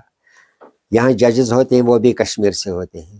جو ریویور ہوتے ہیں، وہ بھی کشمیری زبان کے ہیں. اگر کوئی غلطی ہو جائے تو وہی کس کے سر چڑھے گی؟ تو کشمیریوں کے سر چڑھے گی. ہمیں دوسروں سے گلہ نہیں کرنا چاہیے. میں بھی خود رہا ہوں ایز ریویور، میں بھی خود دلی ججمنٹ کے لیے گیا ہوں، میں نے بھی دیکھا ہے یہ. لیکن مجھے ایسا لگا کہ فیورٹزم کو ہم ختم نہیں کر سکتے ہیں. اٹ از دیئر، تو یہ ختم نہیں ہو سکتا. یہ ختم صرف ہمارا ضمیر اسے ختم کر سکتا، ہمارا احساس اپنا. اچھا رنجور صاحب، کرپشن کے بارے میں آپ کا کیا خیال ہے؟ آپ ایک لمبے دور سے محکمہ تعلیم میں کام کیے ہیں، 34 سال دے ہیں، اور اس وقت ماشاءاللہ آپ کی عمر تقریباً 70 کے آس پاس ہوگی. جب آپ سکول گئے تو مجھے نہیں لگتا تھا کوئی کرپشن تھا، اور جب آپ واپس آئے، سکول سے واپس آئے، تب تو پانی سر سے اوپر گزر گیا تھا. کرپشن کے بارے میں میں نے کرپشن 34 سال میں محکمہ تعلیم میں رہا، لیکن میں ایجوکیشن ڈپارٹمنٹ کی بات کرتا ہوں. 2005 تک 2006 تک مجھے کرپشن کا سامنا نہیں کرنا پڑا، کہیں مجھے کرپشن نہیں دینی پڑی. اچھا، کرپشن کون دیتا ہے؟ پہلے یہ سوچنا چاہیے. جس میں کمزوری ہو وہ کرپشن دیتا ہے. کرپشن کے بہت سے روپ ہیں. ایک کرپشن ہے بھی، اگر آپ میرے پیپر کو ڈیلے کریں گے when it is not given to me in time, it is also a corruption. Corruption کی تو بہت سی صورتیں ہیں، اور اس چیز کو آپ دیکھیے، میں نے پہلے ہی آپ کو کہا تھا کہ تہذیبی یلغار نے ہماری اخلاقی قدروں کو ختم کر دیا ہے۔ اصل میں ایک قوم میں رہنے والے ہر فرد کو بذات خود اس چیز کا احساس ہونا چاہیے کہ یہ چیز غلط ہے۔ میں تحصیل دار کے پاس جاتا ہوں، ڈپٹی کمشنر کے دفتر میں جاتا ہوں، میں ایجوکیشن ڈپارٹمنٹ کے دفتر میں جاتا ہوں، پی ڈبلیو ڈی میں، بجلی میں، کہیں بھی جاتا ہوں، وہاں جو ٹیبل پر بیٹھا ہوا آفیسر ہے وہ تو کشمیری ہے نا، وہاں جو کلرک بیٹھا ہے، ایس او بیٹھا ہے، وہ کشمیری ہے، وہ تو ڈیلے کرتا ہے، وہ مجھے تکلیف دیتا ہے، مجھے کوئی دوسرا تکلیف نہیں دیتا ہے۔ میں کشمیری ہوں، مجھے کشمیری ہی تکلیف دیتا ہے۔ یہ سب سے بڑا المیہ ہے۔ رنجو صاحب، کیا اس کو ختم کیا جا سکتا ہے؟ اس جو کرپشن کی وبا پھیلی ہے، اس کو ختم کیا جا سکتا ہے؟ کوئی ہے مشورہ آپ کے نہیں، پاس؟ کوئی بھی وبا، یہاں جتنی بھی وبائیں ہیں، نشے کی وبا ہے، دکھاوے کی وبا ہے، فضول خرچی کی وبا ہے، ایک دوسرے پہ مظالم اور بربریت اور زیادتیوں کی یہ بھی ایک وبا ہے، کرپشن بھی ایک وجہ ہے، فیوریٹزم ہے، یہ سب چیزیں یہ ختم نہیں ہو سکتی۔ یہ ختم کوئی باہر سے آ کر نہیں کر سکتا، یہ ہمیں خود کرنا ہے ختم۔ دیکھیے، سب لوگ ان چیزوں کی طرف مائل ہیں جن میں انہیں مادی فائدہ ہو۔ ہر ایک آدمی کو پیسے کی خواہش ہے، زیادہ سے زیادہ پیسہ حاصل کرنے کی خواہش ہے، لوگوں کو عزت، عہدے وغیرہ ان چیزوں کی خواہشیں ہیں، وہ کسی بھی حد تک جا سکتے ہیں۔ پورے معاشرے میں انقلاب کی ضرورت ہے۔ اس میں تو رول ادا کر سکتے تھے ہمارے جو پریچرز ہیں، علماء حضرات ہیں، اساتذہ حضرات ہیں، یہ اس میں خاص رول ادا کر سکتے تھے، اساتذہ خاص طور پر، کیونکہ ہماری نئی نسل جو ہے وہ تو اساتذہ کے ہاتھ میں، اور گھر جو ہے، گھر کا ماحول بھی اچھا، فیملی بیک گراؤنڈ بھی اچھا، اچھے گھر سے جو بچے آتے ہیں وہ اچھے عادات لے کر آتے ہیں۔ جو اچھے بچے ہوتے ہیں، اچھے گھروں سے آتے ہیں، ان کے عادات بھی اچھے ہوتے ہیں۔ یہ ایک بہت بڑا عالم ہے، اس کو ہم ختم نہیں کر سکتے ہیں، اس میں ایک بہت بڑی چینج لانے کی بہت بڑی زیادہ ضرورت ہے۔ اچھا،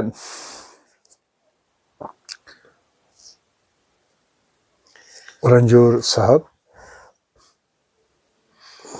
جب آپ ادب سے وابستہ ہوئے، پھر ریڈیو کشمیر کے لیے آپ میں نے ریڈیو کے لیے لکھیں، بہت زیادہ کام، بہت زیادہ لکھا، آپ نے بہت ریڈیو زیادہ کشمیر لکھا، کے لیے ہاں، بھی لکھا ہے، دوردرشن کے لیے بھی، ریڈیو دوردرشن کے لیے بھی لکھا ہے، تصانیف بھی لکھی ہیں آپ ہاں۔ نے۔ اس جو یہ آپ کا تصانیف کا سلسلہ رہا، ریڈیو کشمیر کے ساتھ جڑنا رہا، یا دوردرشن کے ساتھ آپ کا رول رہا، ان کے ساتھ کام کرنا رہا، کیسا لگا آپ کو یہ؟ بہت اچھا لگا، مجھے بہت اچھا لگا۔ میں کہتا ہوں، ہمیشہ کہتا آیا ہوں کہ اگر ریڈیو کشمیر سری نگر نہ ہوتا، اگر دوردرشن کیندر سری نگر نہ ہوتا، تو مجھ سے لوگ واقف ہی نہیں ہوتے۔ میں نے لکھا اور انہوں نے جو اسائنمنٹ مجھے دیا وہ میرے مزاج کے عین مطابق تھا۔ مجھے کہا گیا کہ آپ صوفی پوئٹری پر لکھو، کیونکہ یہ میرے مزاج میں، میرا مزاج اس کے ساتھ وابستہ تھا، میرا ذہن، میرا شعور، تو اس چیز، میرے ذہن شعور میں یہ چیز تو پہلے ہی موجود تھی۔ مجھے موقع آیا، میں نے جو مورل ایجوکیشن کے ریلیٹڈ جو چیزیں ہیں، مطلب یا پوئٹری، میں صوفی پوئٹری، میں نے وہ شعر اور شرح کئی سال تک میں لکھتا رہا۔ اس کے علاوہ نور عرفان صوفی شاعری پر وہ پروگرام بھی چلا وہاں سے۔ اس کے علاوہ وہ اقوال زرین وغیرہ تھا، وہ رمضان المبارک کے سلسلے میں بھی مجھے کہا گیا کہ یہ دیکھو، یا صبح گاہی کے لیے بھی میں نے لکھا۔ ریڈیو نے مجھے پورا موقع دیا۔ اولیاء کشمیر پر بھی میں نے کچھ فیچرز وہ صوفی سنتوں پر لکھے۔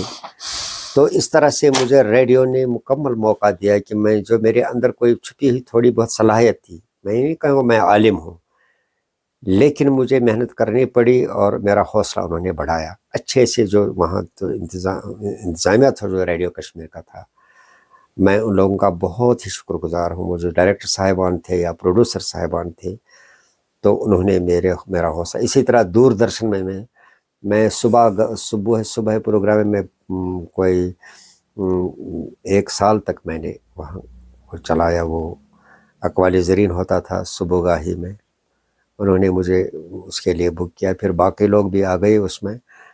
تو اس طرح سے مجھے پڑھنے کا موقع ملا اور محنت کرنے کا بھی موقع ملا اور آگے بڑھنے کا بھی موقع ملا. یونیورسٹی میں کشمیر یونیورسٹی کا بھی شکر گزار ہوں. کشمیر یونیورسٹی میں جتنے بھی سیمینارز وغیرہ ہوا کرتے تھے، جب بھی ان کو ضرورت پڑتی تھی تو انہوں نے مجھے لیا. یا ساہتیہ اکیڈمی جو نیو دہلی ہے، انہوں نے بھی کئی بار مجھے بک کیا، باہر بھی، یہاں بھی، جموں میں بھی. تو مجھے کسی سے کوئی گلہ نہیں ہے، مجھے کسی سے کوئی گلہ نہیں ہے.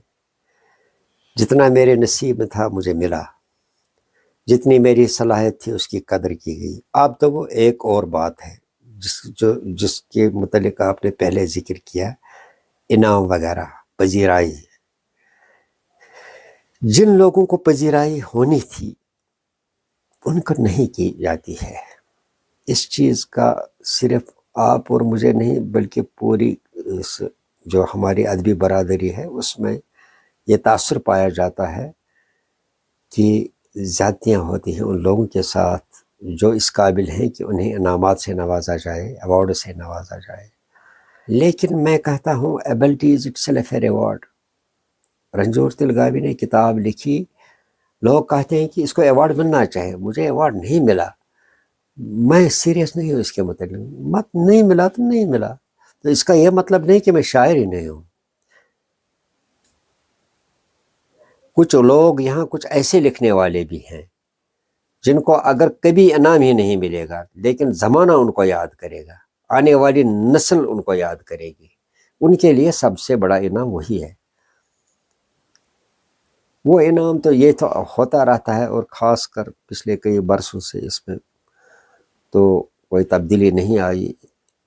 جسے چاہیں دے دیں، جسے چاہیں نہیں دے دیں.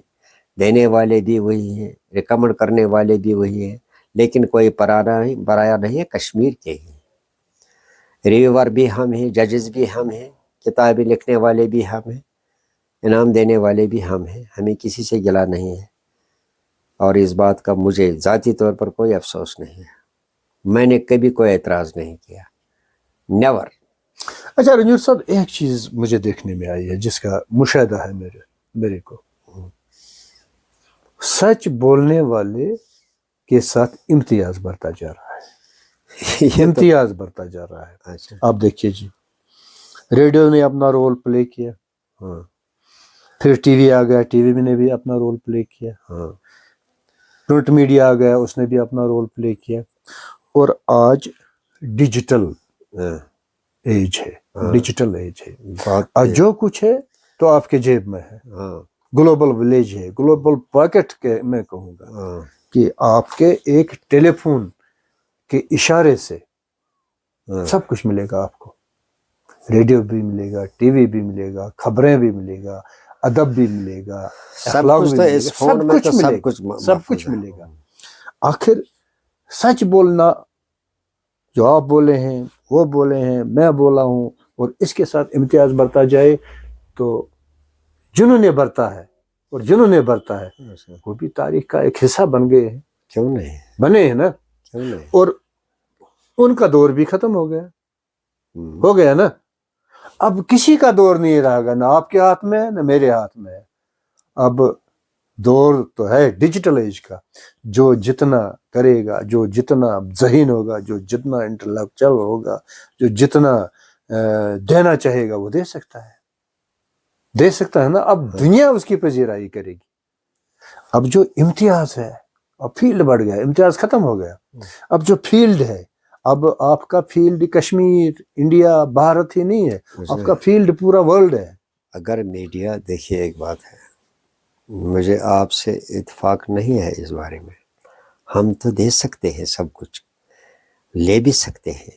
میرے پاس جو فون پڑا ہے اس میں پوری دنیا تو سمٹ کے رہ گئی ہے. علوم کے جتنے خزانے ہیں میرے فون میں ہیں، میں اسے حاصل کر سکتا ہوں. لیکن سب سے بڑی چیز ہے کہ میڈیا جسے چاہے وہ کہیں بھی پہنچ سکتا ہے. ہم ایک شور شرابے کے دور سے گزر رہے ہیں. اگر 10 آدمی جمع ہو جائیں گے اور ایک آدمی کو کہیں گے یہ گریٹ ہے تو یہ گریٹ بن گیا، چاہے وہ گریٹ ہو یا نہ ہو.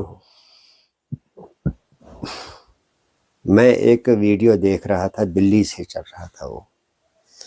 اس میں میری ایک سمجھ لیجیے ایک ادیب ساتھی ہے، وہ اس نے ایک پروگرام چالو کیا تو میں نے دیکھا. پھر میں نے اسے فون کیا کہ آپ نے میرا آدھ گھنٹہ ضائع کر دیا. اس نے کہا کیوں؟ میں نے اسے کہا کہ دیکھیے جس ایکسپرٹ کو آپ نے لایا تھا اس نے وہ بات نہیں کی جو اس پروگرام کا ٹائٹل ہے، لیکن پورے بھارت میں وہ پروگرام دیکھا گیا.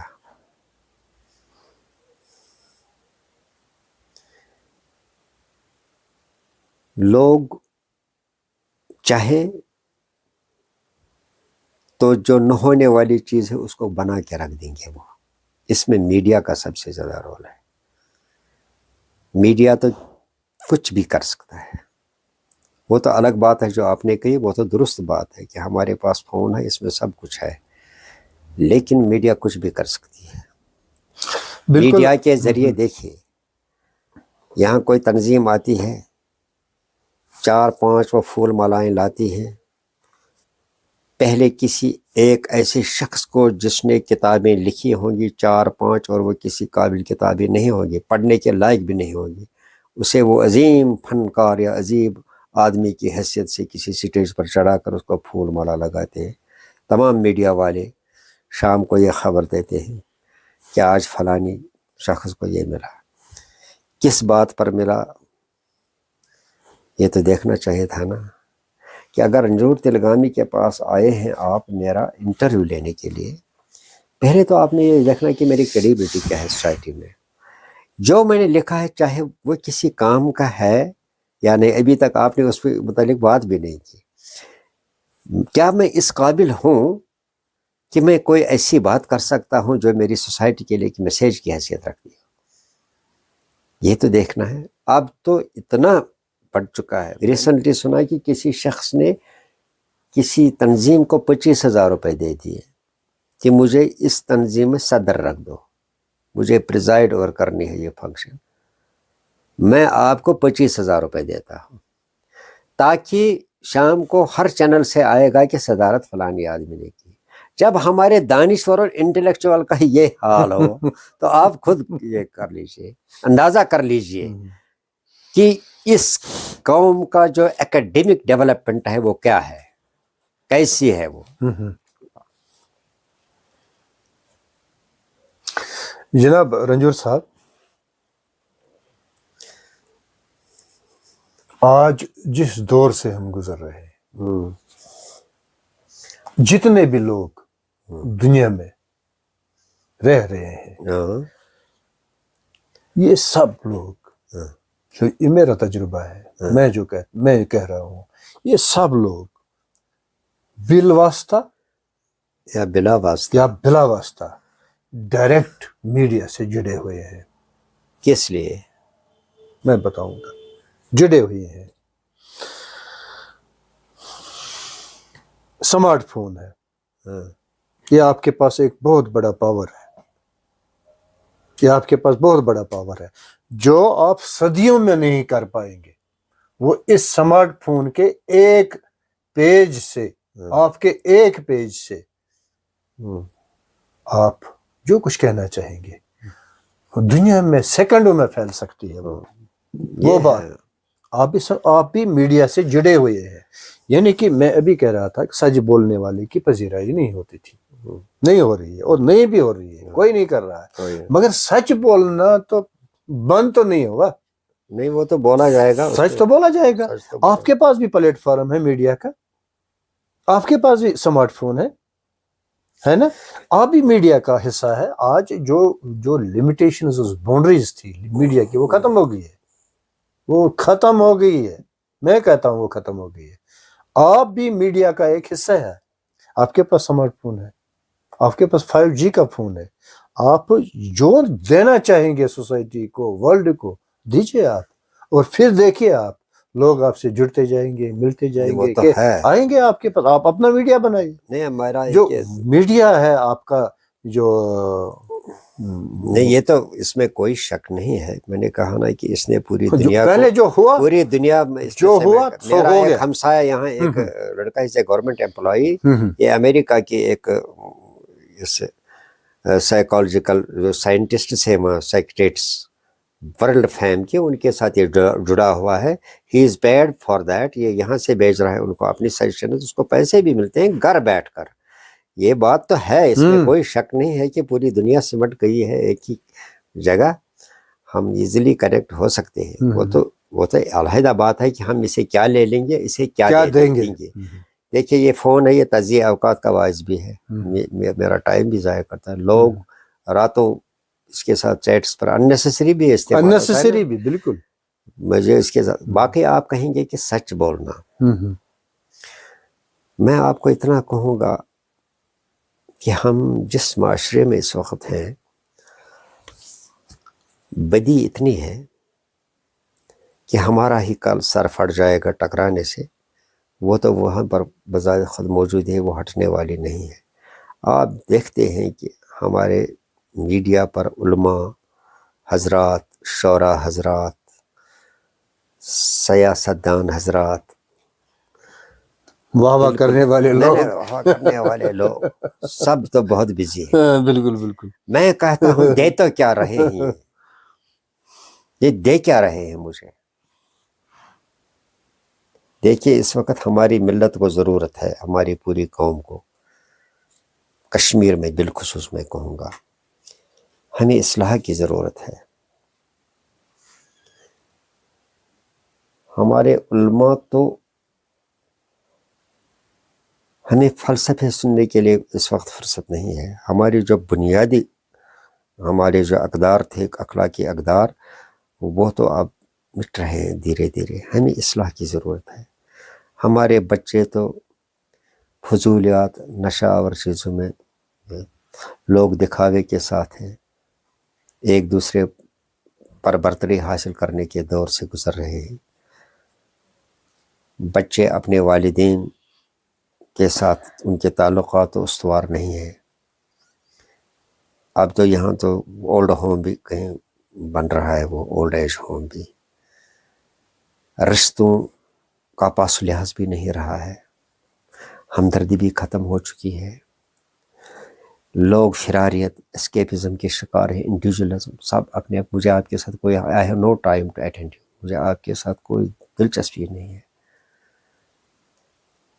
ایک دوسرے کو قریب لانے میں اور ہمارے اندر خشیت الخوف خدا پیدا کرنا, ایک دوسرے کے ساتھ ہمدردی اور نیکی اور پرہیزگاری کی طرف لوگوں کو مائل کرنا, یہ کام تھا ہمارے اساتذہ کا, ہمارے علماء حضرات کا, ہمارے والدین کا بھی.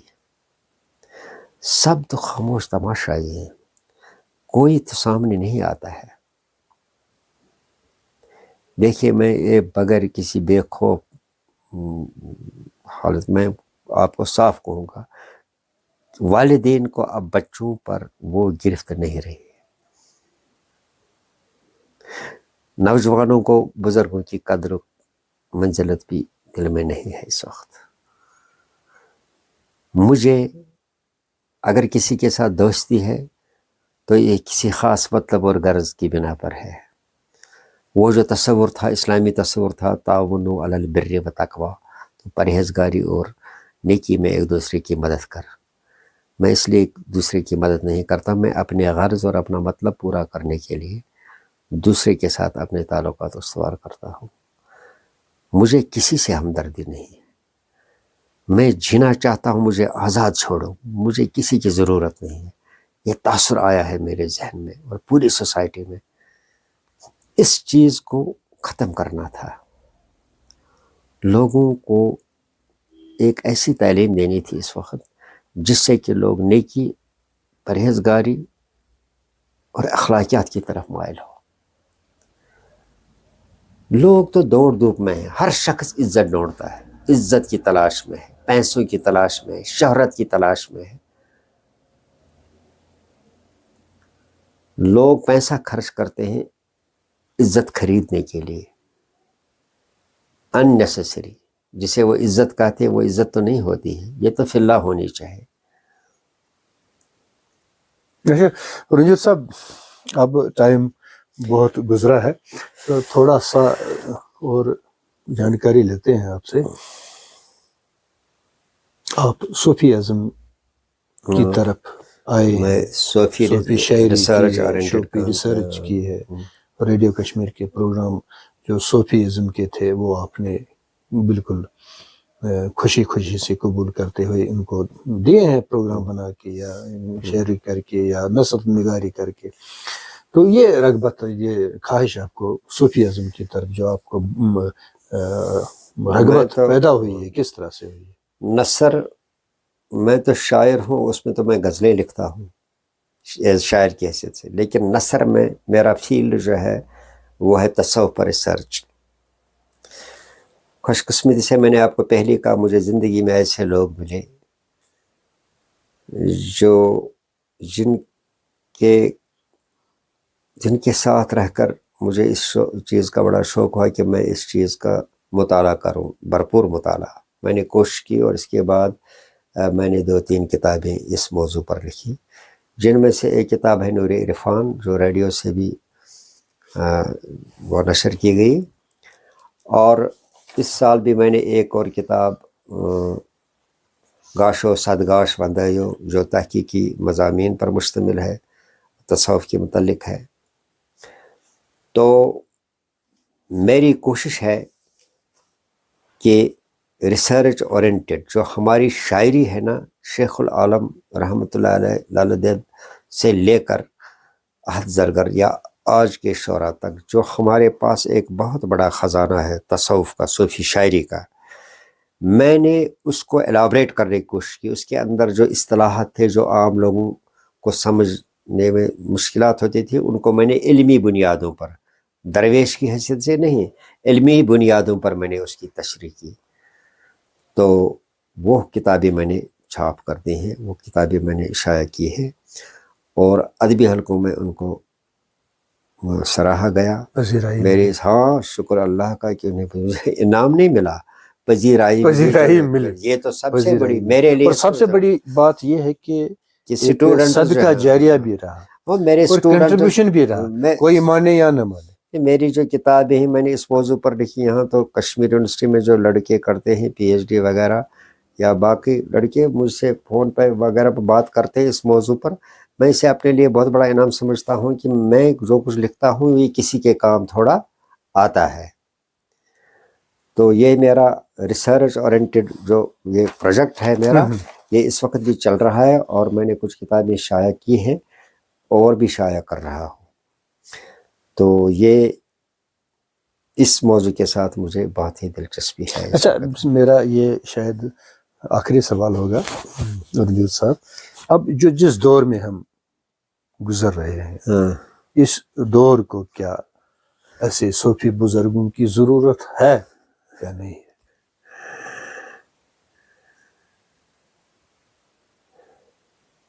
میں آپ کو اس سلسلے میں یہ کہوں گا کہ بزرگ تو ہر دور میں ہوا کرتے ہیں. ہر دور میں اس جو عرض کائنات ہے اس پہ نیک لوگ ہمیشہ سے ہیں، ان کی ضرورت پڑتی ہے، وہ ہونے چاہیے اور ہوتے ہیں ہر دور میں. لیکن جو سوشل آرڈرس ہوتے ہیں وہ تبدیل ہوتے رہتے ہیں. پہلے یہ دیکھنا ہے کہ ہمیں اس وقت کس چیز کی ضرورت ہے. یہاں تو کوئی آپ دیکھتے ہیں کہ پچھلے 1 مہینے سے لگ بھگ 1.5 مہینے سے یہاں سوشل میڈیا پر علماء کے درمیان اس تصوف کے موضوع پر بہت بحث و تمیز ہو رہی ہے. تو ایک دوسرے کے عقائد، ایک دوسرے کے نظریات کے خلاف علماء حضرات ایک دوسرے پہ وہ کر رہے ہیں، وار کر رہے ہیں ایک دوسرے پر۔ میرے خیال میں جو تصوف ہے یہ ایک ایسی چیز ہے جسے برسر ممبر بیان کرنا اچھا نہیں لگتا ہے۔ ہر مذہب کے دو پہلو ہوتے ہیں، یہ میں علمی سطح پر آپ کو کہوں، میں تو عالم نہیں ہوں، لیکن جو مجھے تھوڑا سا مطالعہ جو میرے ذہن میں آیا ہے کہ ہر مذہب کے دو رخ ہوتے ہیں، ایک اس کا ہوتا ہے ظاہری رخ، ایک ہوتا ہے اس کا روحانی باطنی رخ۔ باطنی۔ تو ظاہری رخ میں جو ہم کام کرتے ہیں ان کو ہم احکام تکلیفیہ کہتے ہیں۔ شریعت سب سے بہترین راستہ ہے، قرآن کریم میں بھی اس کا ارشاد کیا کہ جو شریعت ہے یہ سب سے بہترین راستہ ہے ہمیں اللہ سے تقرب حاصل کرنے کا۔ اس کے علاوہ اس کی حدود کے باہر، کیونکہ یہ جو ہوتا ہے شریعت یہ فکسڈ ڈسپلن ہوتا ہے، اس میں جو فکسڈ کچھ عقائد، کچھ احکامات جو ہوتے ہیں ان کو ہم تبدیل نہیں کر سکتے ہیں، اس میں کسی قسم کا اس پہ کوئی گنجائش، کمپرومائز کی گنجائش نہیں ہونی چاہیے۔ جو باطنی معاملہ ہوتا ہے کسی شخص کا، وہ کونے میں اذکار و اشغال سے کام لیتا ہے، کچھ وہ مشاہدہ کرتا ہے، وہ اس کا ذاتی پرسنل اس کا وہ ایکسپیرینس ہوتا ہے، تو اس چیز کو برسر ممبر بیان کرنے سے جو شریعت کے بنیادی اصول اور عقائد ہیں ان کے ساتھ اختلاف کی گنجائش پیدا ہوتی ہے۔ پھر علماء حضرات پر یہ فرض ہے کہ وہ اس میں ایک اعتدال لانے کی کوشش کریں۔ اور اس وقت جو کشمیر میں کہتا ہوں ہمارے اس پورے معاشرے کا احساس کرنا چاہیے کہ ہمیں کس چیز کی اس وقت ضرورت ہے۔ ہمارا بچہ تو نماز نہیں پڑھ رہا ہے، اسے مسجد کے ساتھ دلچسپی نہیں ہے، اسے سچ بولنے کی طرف مائل کر لو۔ لوگ فضول خرچی میں مبتلا ہے، کچھ لوگوں کے پاس کھانے کے لیے کچھ نہیں ہے، کچھ لوگ کروڑوں روپے، لاکھوں روپے خرچ کر رہے ہیں شادی بیاہ پر، جہیز کا معاملہ ہے، لوگ نشے میں مبتلا ہے، ہمارے بچے ہماری بچیاں جو ہیں یہ غیر اخلاقی حرکات میں مبتلا ہیں۔ ضرورت اس بات کی ہے کہ اس قوم کو اس چیز کے لیے، اس قوم کو اصلاح کی جائے تاکہ یہ نیکی اور خوش اخلاقی اور اخلاقی اقدار کی طرف مائل ہو جائیں گے۔ وہ جو ہے باقی نظریات جو ہے نا، مختلف مسلک ہیں، مسلکی اختلافات، یہ تو آج ہی نہیں ہے، یہ تو تب سے چل رہے ہیں، یہ تو سینکڑوں سالوں سے آ رہے ہیں، اس کو اس وقت یہاں فضا نہیں ہے۔ اچھا، دراصل میرے کہنے کا مقصد یہ تھا کہ ہر دور میں کوئی نہ کوئی شخص، نیک شخص آتا ہے، ایسا پیدا ہو رہا ہے ہاں، جس کی وجہ سے اگر ملک میں بجائی آنی ہے تو اس کی وجہ سے آتی ہے۔ ایسا نیک شخص ہوتا ہے کوئی، یہ اگر بربادی آتی ہے تو اس شخص کی وجہ سے آتی ہے۔ جو اللہ کو لانی ہے بربادی کسی قوم میں ایک شخص کی وجہ سے آتی ہے، یا قوم بن جاتی ہے یا قوم ایک بگڑ فارسی جاتی کا ہے۔ ایک شعر ہے، یہ اس کا جواب میں دے دوں گا آپ کو۔ ہیچ کو میرا خدا رسوا نہ کرد، کسی قوم کو آج تک اللہ نے رسوا نہیں کیا، تا دلے صاحب دلے آمد درد، جب تک نہ کسی صاحبی دل کا دل ٹوٹ جائے تب تک کوئی قوم رسوا نہیں ہوتی۔ یہی تو میرے کہنے کا یہی مقصد ہے کہ جب شیخ نور الدین ولی رحمۃ اللہ علیہ آئے تو انہوں نے ایک پیغام دیا، میسیج دی ہے لوگوں کو، ہم ماننے والے، بہت بڑی میسیج، ماننے والے ہم، جس کو جو میسیج دی ہے اس کا کوئی چیلنج نہیں کر سکتا ہے۔ اور جو اپنے گزرے ہیں، شمس فقیر گزرے ہیں، جو مولانا رومی گزرے ہیں، بابا شکر الدین گزرے ہیں، دیکھیے روحانی کلندر، یہ ہمارے ولی کامل تھے، یہ تو ہمارا ورثہ ہے، اور ان کی ضرورت، ان کی ضرورت اپنے دور میں انہوں نے کام کیا، انہوں نے ہمارے لیے کچھ چیزیں سامنے رکھی ہمارے۔ ہمیں تو سب سے بہتر عقیدت یہ ہے کہ ہم ان اصولوں کی پیروی کریں۔ اب ابھی بھی ان کی ضرورت ہے، ضرورت میں نے یہاں کے اولیاء کے متعلق میں نے پڑھا اولیاء کا جو پیغام تھا ہمارے لیے ہمیں اس پہ پہلے عمل کرنا چاہیے. ہماری جو تعصب، تنگ نظری، آپسی شرارت، انتقام گیری، جھوٹ، دگہ، فریب، باقی چیزوں سے باز آنا چاہے تو یہی بہتر عقیدت ہے. مجھے کسی کی خالی محبت تو کام نہیں آئے گی نا. جس کی محبت ہوتی ہے اس کی بات تو ماننی ہی پڑتی ہے نا.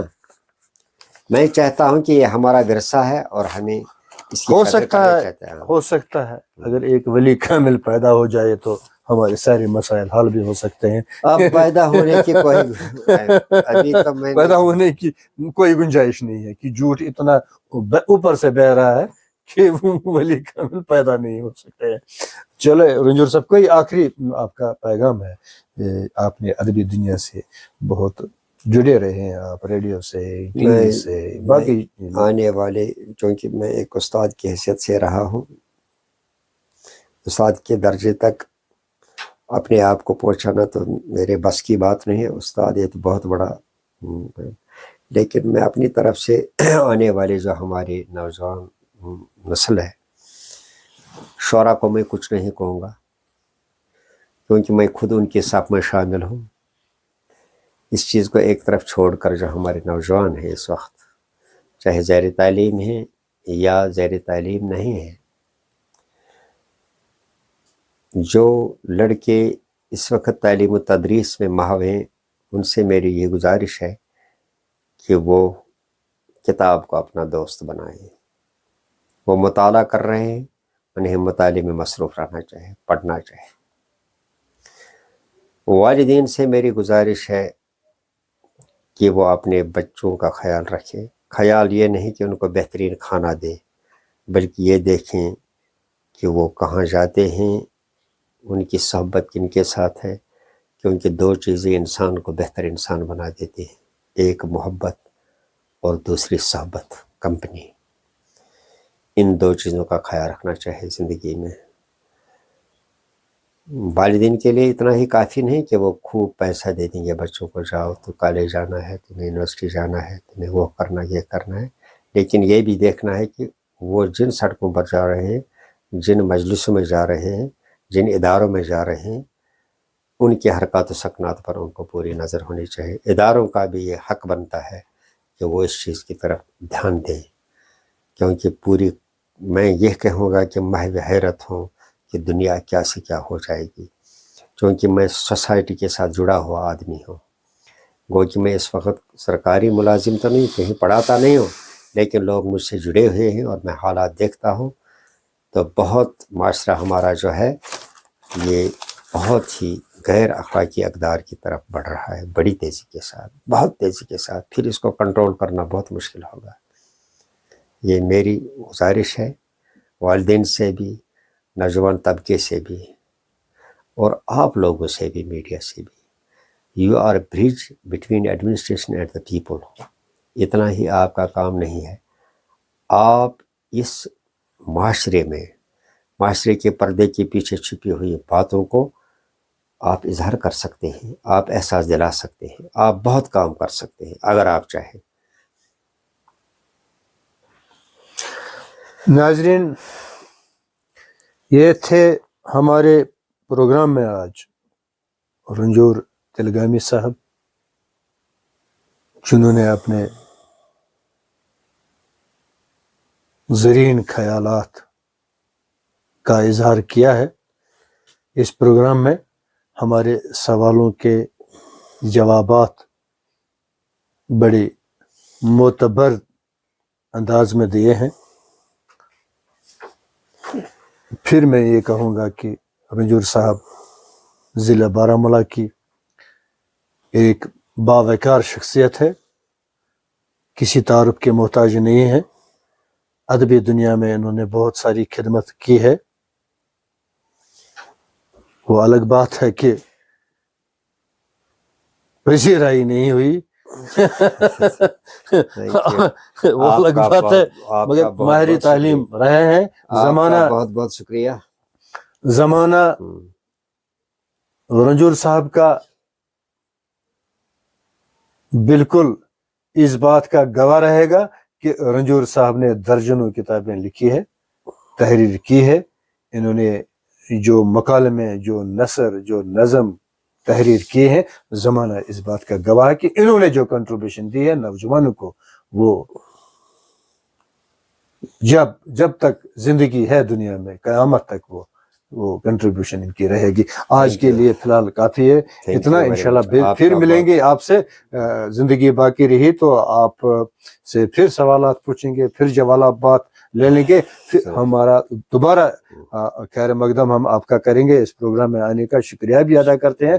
آپ کو جو ہم نے زحمت دی، تکلیف دی، اس کے لیے آپ کا بھی بہت بہت شکریہ. السلام علیکم.